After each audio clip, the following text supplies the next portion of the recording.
Hi everyone, this is Kate and welcome to today's little video. So this is a time lapse of the tutorial that I did for my Patreon channel, and you can find it in real time and narrated there. But here I just wanted to show you how I actually drew this bell tower, and this is from a photo that I took in Susa. That is a church in Susa on the main square there.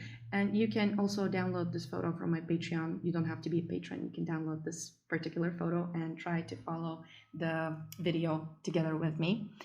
So I am starting by measuring out the proportions and paying very, very close attention to perspective. So this angle, it's basically called second position, I think, in drawing, when you're drawing rectangles.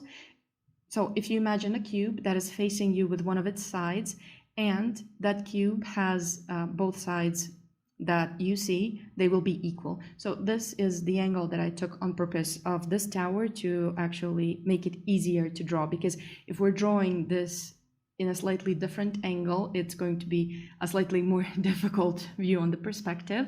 But when you're starting out, the best thing you can do is either draw buildings from the front, so frontally, and that way you don't have any perspective for shortening, or you can draw it in this angle that is a 45-degree angle that you're looking straight onto one side of the building. So it's going to make your life a lot easier. And as this is a tutorial for beginners, I wanted to make it easier. And very important, beside the perspective, is the proportions. So every time that you're drawing something man-made, you have to look at the proportions very closely, and you will notice that there are relations between the proportions, even when you're drawing a bottle. So you look at angles, at how they relate to each other, and that way you can get the closest to the truth, the closest to your nature that you're drawing.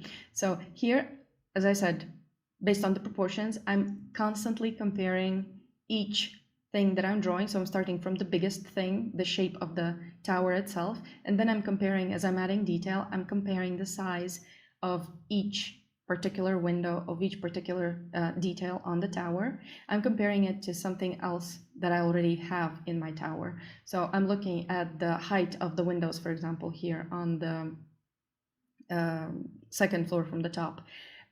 And I'm looking how tall they are compared to the height of this square, the part of the tower that they actually are in. And also, you have to notice that features such as windows and details, everything that you see on an object in perspective is going to fall into the same perspective as well. So that's very important to remember. Otherwise, if you draw them in a slightly different perspective, you will not be able to create a wholesome image. It's going to kind of fall apart. And also, another thing that I mentioned in this video is the view from the top. So if you look at your object, even if you can't see it from the top, but if you look at your object in your imagination of how it would look from the top or from one particular side, it's always going to make your life a lot easier. You will start to understand your subject matter a lot better. So here I sketched out the top view of this part on the tower so that I can understand how to actually draw it.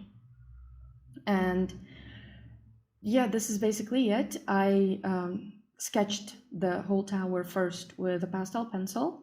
And another thing that I wanted to mention here is that you have to pay close attention to the areas where you have lines kind of coming together. So in the areas which shape angles or the lines crossing each other, you have to kind of press harder with your pencil to leave more precise mark so that your points, these crucial points, that don't get lost. It's difficult to explain this fast in this video, but anyway, I talk about it in the video on Patreon. Just wanted to kind of add accent on it here. And then I used a very limited palette for this particular work because there's not a lot of color happening. And I just wanted to kind of focus more on the actual perspective drawing. And after I have my sketch done, I can start adding the sky, and I'm blocking in the sky in a way that it's thickest, the color application is thickest closer to the tower. So the areas which create the edge of the tower are the thickest in the sky, so that I can separate my tower from the sky. And I'm using two colors for the sky, and actually in this one I wanted to create not the exact same sky that I see in my reference, but just kind of slightly hazy, slightly cloudy sky for the drawing, because I didn't want to accentuate the sky that much. So the tower is the protagonist here. And then I'm choosing the colors for the tower itself. And basically what I'm looking at is light and dark. So I see one side of the tower is in the shadow and the other side of the tower is in the light. So I'm using different colors for these two parts, and also just a bit of green in the very top round thingy on top of the tower there, just to add just a bit more color.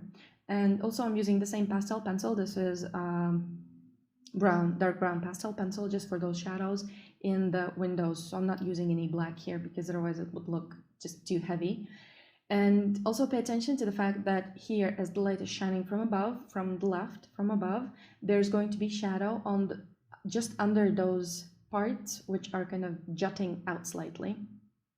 So that's a very important thing to add. Don't forget about those. And basically this is it. This is how you go about sketching architecture in soft pastels.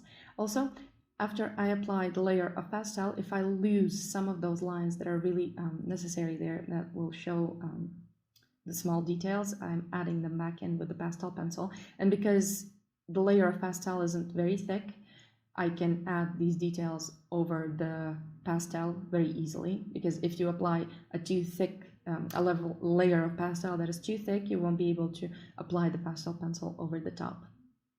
But yeah, this is basically it. I hope you enjoyed the video, and if you did, do click like and subscribe to my channel. I would really love to see your comments as well. And for now, this is it. I will let you finish the video, and I will see you very soon in the next tutorial. Bye!